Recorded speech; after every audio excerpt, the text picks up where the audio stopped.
کہ ان کو شاید 50,000 سے زیادہ بھی ووٹ نہ پڑے، کیونکہ یہاں پر مسلم لیگ نون کے اپنے لوگ یہ کہہ رہے تھے کہ جی ہم نے ایوان چودھری کو یہاں پر ووٹ نہیں ڈالنا، لیکن جس طریقے سے ان کو 1,71,000 ووٹ ڈلوا دیا گیا وہ سب کچھ بھی آپ کے سامنے ہے۔ اور فارم 45 کے اوپر میں نے ویڈیو بنائی تھی، اس کے اندر بھی میں نے یہ چیز بتائی تھی کہ ایوان چودھری کے 90 ووٹوں کو 490 اور 93 ووٹوں کو 993 کس طریقے سے کیا گیا، وہ بھی اس ویڈیو کے اندر موجود ہے، وہ جا کر آپ دیکھ سکتے ہیں۔ اب اگلی خبر بڑی ہی اہم ہے، عمران خان کی صحافیوں سے گفتگو ہوئی اور عمران خان کی جانب سے ہمارے جو آرمی چیف ہیں ان کو بڑا ہی اہم پیغام دیا گیا ہے۔ اس کے پہلے میں آپ کو بتاتا چلوں جو عمران خان کی صحافیوں سے گفتگو ہوئی، ان کا یہ کہنا تھا کہ ہمارے کچھ لوگ اسٹیبلشمنٹ سے رابطے میں ہیں جو پارٹی کو توڑنا چاہتے ہیں، وہی بشرا بی بی پر بھی الزام لگا رہے ہیں۔ اس وقت جتنی تگڑی جماعت تحریک انصاف ہے اتنی اور کوئی بھی نہیں، آج دوبارہ الیکشن کروا لیں، سب کو دوبارہ پتا چل جائے گا کہ تحریک انصاف کتنی تگڑی جماعت ہے، اور عمران خان کی جانب سے یہ پیشکش بھی کر دی گئی ہے۔ اس کے علاوہ عمران خان کا کہنا تھا کہ چیف جسٹس قاضی فائز عیسیٰ کو بھٹو کا کیس اور فیصلہ آباد کا جو کیس ہے وہ یاد آ گیا، یہ نظر نہیں آ رہا کہ لوگ ملٹری جیلوں میں پڑے ہوئے ہیں۔ اس کے علاوہ عمران خان کا مزید کہنا تھا کہ میں نے کبھی فوج سے لڑائی نہیں کی، جنرل باجوہ نے ہماری پیٹھ میں چھڑا گھونپا۔ اس کے علاوہ عمران خان کا کہنا تھا جو قوم اپنی آزادی کے لیے مرنے کے لیے تیار نہ ہو اسے غلامی کے لیے تیار رہنا چاہیے، میں پوری قربانی دوں گا، میں آج سیاست سے پیچھے ہو جاؤں تو سب کچھ ٹھیک ہو جائے گا۔ اس کے علاوہ جو پیغام عمران خان کی جانب سے جنرل عاصم منیر کو دیا گیا ہے وہ بڑا ہی اہم ہے۔ عمران خان کا کہنا تھا کہ جنرل عاصم منیر کو پیغام دینا چاہتا ہوں، ایک پلان انسان کا ہوتا ہے اور ایک پلان اللہ کا، اور پلان وہی کامیاب ہوتا ہے جو اللہ تعالیٰ کا ہوتا ہے۔ اس کے علاوہ عمران خان کا مزید کہنا تھا کہ اگست میں جب مجھے پکڑا گیا تو پولیس نے میرے بیڈ روم میں داخل ہوئی، وہاں سے میرا پاسپورٹ، چیک بک وغیرہ سب کچھ لے گئے۔ عمران خان نے صحافیوں سے گفتگو کی اور آج عمران خان نے جو باتیں کی وہ بڑی ہی اہم ہے۔ عمران خان کا الیکشنز کے لیے پیشکش کرنا کہ جی دوبارہ آئیں الیکشن کروائیں، پتہ چل جائے گا کہ کون زیادہ مضبوط ہے اور کون مضبوط نہیں ہے، وہ سب کچھ پتہ چل جائے گا۔ اس کے علاوہ عمران خان نے بشرا بیگم کے حوالے سے بات کرتے ہوئے کہا، عمران خان سے جب سوال کیا گیا بشرا بی بی نے پہلے شہد میں کچھ ملانے کا کہا، آپ نے زہر دینے کا کہا، بشرا بی بی نے دوبارہ کھانے میں ہارپک ملانے کا کہا۔ عمران خان سے جب سوال کیا گیا جب تک بشرا بیگم کی اینڈوسکوپی نہیں ہوتی کیسے پتہ چل سکتا ہے، جب کوئی چیز اندر چلی گئی تو بظاہر دیکھنے سے کچھ معلوم نہیں ہو سکتا۔ عمران خان سے مزید سوال کیا گیا، آپ نے اور بشرا بی بی نے الزام آرمی چیف پر لگایا اور کل ٹیسٹ کلیئر آیا تو آپ کیا کہیں گے اس کے حوالے سے؟ آرمی چیف نے ہی میری بیوی کو ٹارگٹ کیا جس کا سیاست سے کوئی لینا دینا نہیں ہے، مجھے اور میری بیوی کو کچھ ہوتا ہے تو وہی ذمہ دار ہوں گے۔ عمران خان نے ایک بار پھر جنرل عاصم منیر کے حوالے سے بات کرتے ہوئے کہا کہ اگر ہمیں کچھ ہوا تو ذمہ دار جنرل عاصم منیر ہی ہوں گے۔ اب صورتحال یہ ہے کہ عمران خان کو جیل میں ڈالنا صرف اور صرف یہ ضروری تھا کہ جی عام انتخابات میں تحریک انصاف کو دھچکا دیا جا سکے، لیکن جس طریقے سے 8 فروری کو پاکستان کی عوام نے عمران خان اور تحریک انصاف کو ووٹ دیا وہ سب کچھ آپ کے سامنے ہے۔ ان لوگوں نے ہر طریقے سے کوشش کر لی کہ عمران خان کی تصویر باہر نہ آئے، عمران خان کی جھلک باہر نہ آئے، اور تحریک انصاف سے بلے کا نشان بھی واپس لے لیا گیا، عمران خان کو سزائیں سنا دی گئی، عمران خان کی بیوی کو سزائیں سنا دی گئی، لیکن اس کے باوجود کیا حاصل ہوا؟ فارم 47 کی بنیاد کے اوپر حکومت بنا دی گئی۔ اب سوچنے والی بات یہ ہے کہ مخالفین یہ کہتے ہیں کہ جی 2018 میں اسٹیبلشمنٹ کی جانب سے عمران خان کی حکومت بنائی گئی، تو اب سوچنے والی بات یہ ہے کہ وہی اسٹیبلشمنٹ ہے تو 2024 میں وہ نواز شریف کی حکومت نہیں بنا سکے، تو اب یہ سوچنے والی بات ہے جنہوں نے 2018 میں عمران خان کی حکومت بنا دی تو سب کچھ کرنے کے باوجود وہ 2024 میں نواز شریف کی حکومت نہیں بنا سکے، تو یہ سوچنے والی بات ہے۔ 2018 کے حوالے سے میں آپ کو بتاتا چلوں کہ 2018 میں جس طریقے سے تحریک انصاف کی نشستوں کو کم کیا گیا تھا RTS بٹھا کر، تحریک انصاف کا اس طرف دھیان ہی نہیں گیا کیونکہ وہ وہاں پر کامیاب ہو چکے تھے۔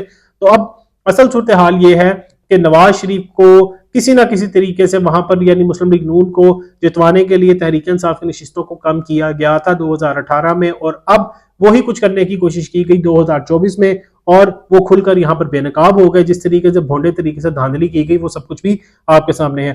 اب اس کے علاوہ ایک اور بڑی خبر ہے، کیونکہ آپ کو معلوم ہے کہ مسلم لیگ نون کے اندر دھڑے بازی ہو چکی ہے، مسلم لیگ نون کے اندر بغاوت ہو رہی ہے، اختلافات عروج پر ہیں، کیونکہ مسلم لیگ نون کے جو بڑے رہنما ہیں وہ یہ کہتے تھے کہ یار ہمیں حکومت میں آنے کا فائدہ ہی کوئی نہیں، ہمارے پاس مینڈیٹ نہیں ہے، ہمیں پاکستان کی عوام نے ووٹ نہیں دیا اور نہ ہی ہمارے پاس سادہ اکثریت ہے، تو ہمارے پاس یہ کوئی حیثیت نہیں ہے ہماری کہ ہم یہاں پر آ کر حکومت بنائیں، لیکن اس کے باوجود ہمیں زبردستی ہم سے حکومت بنوائی جا رہی ہے۔ چلیں آپ کی یہ بات مان لیتے ہیں، تو کیا آپ اتنے چھنے کا کہ آپ اتنے بیچارے ہیں کہ آپ سے زبردستی حکومت بنائی جا رہی ہے؟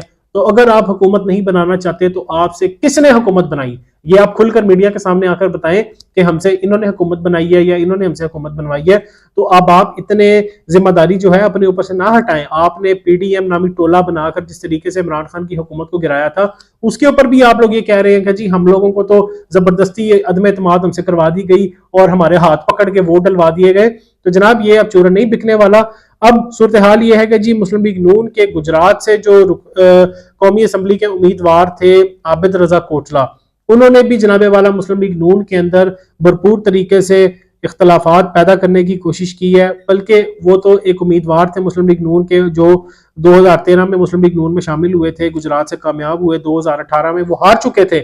لیکن یہاں پر یہ ایک وہ نشست ہے جہاں پر مسلم لیگ نون ہار چکی تھی 2018 میں, یہاں پر ری کاؤنٹ میں مسلم لیگ نون کو جتوایا گیا. اب 2024 کے اندر بھی یہاں پر چودھری عابد رضا کوٹلہ کو شکست ہوئی تھی اور ری کاؤنٹ کے بعد شکست ہوئی تھی, ورنہ تو یہاں پر جتوا دیا گیا تھا مسلم لیگ نون کو. لیکن تحریک انصاف نے یہاں پر ری کاؤنٹ کیا اور تحریک انصاف یہاں پر بھاری لیڈ کے ساتھ کامیاب ہو گئی. اب انہوں نے جی مسلم لیگ کاف کے اوپر تنقید کرتے ہوئے یہ کہا ہے کہ جی مسلم لیگ کاف کو جس طریقے سے یہاں پر کامیاب کروایا گیا ہے وہ سب کچھ آپ کے سامنے ہے. اب یہاں پر اصل مقابلہ تھا تحریک انصاف کے ساتھ تمام جماعتوں کا.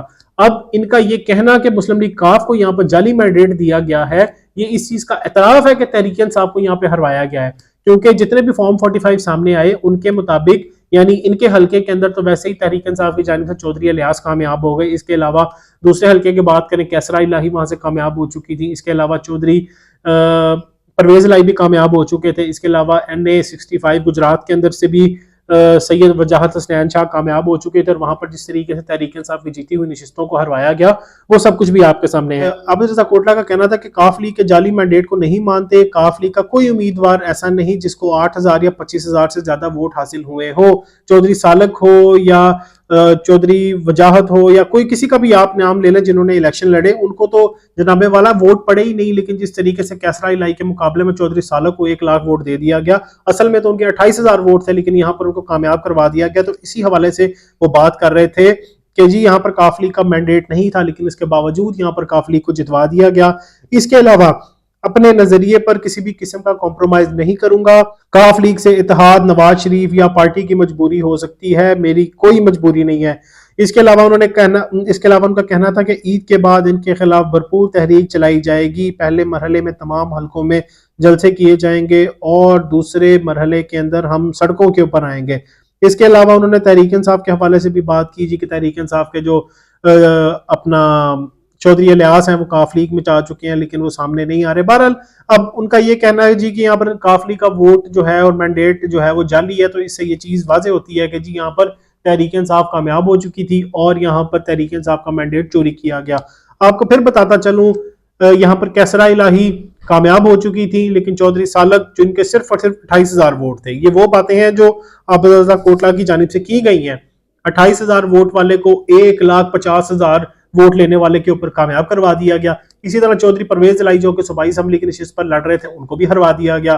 NA65 گجرات سے یہاں پر جو قمر زمان قاہرہ کا علاقہ ہے, یہاں پر قمر زمان قاہرہ کو تو خیر کوشش ہی نہیں کی گئی جتوانے کی. یہاں پر نصیر سندھو کو کامیاب کروا دیا گیا. وہ کون ہے وہ آپ بخوبی جانتے ہیں. ان کو جناب والا صرف اور صرف 40,000 ووٹ پڑا تھا اور ان کے 40,000 ووٹ کو 90,000 کنورٹ کر دیا گیا. وہ سب کچھ بھی آپ کے سامنے ہے. یہاں پر اصل میں تحریک انصاف 90,000 کی لیڈ سے کامیاب تھی لیکن ان کو وہاں پر ہروا دیا گیا. تو جناب والا یہ پاکستان کی سیاست کی صورتحال ہے.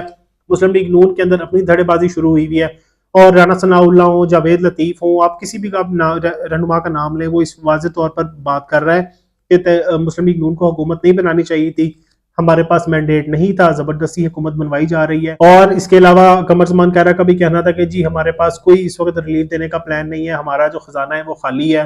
خواجہ آصف بھی کہہ رہے ہیں کہ جی ملک دیوالیہ ہو چکا ہے. تو ظاہر ہے اب یہ صورتحال ہے. اب اس طریقے سے انہوں نے اپنی ہمدردی اکٹھی کرنی ہے. اب سوچنے والی بات یہ ہے اور سوال بھی یہی ہے, آپ نے کس کے کہنے کے اوپر حکومت بنائی جب آپ خود یہ کہہ رہے ہیں کہ ہمارے پاس مینڈیٹ نہیں تھا. والسلام.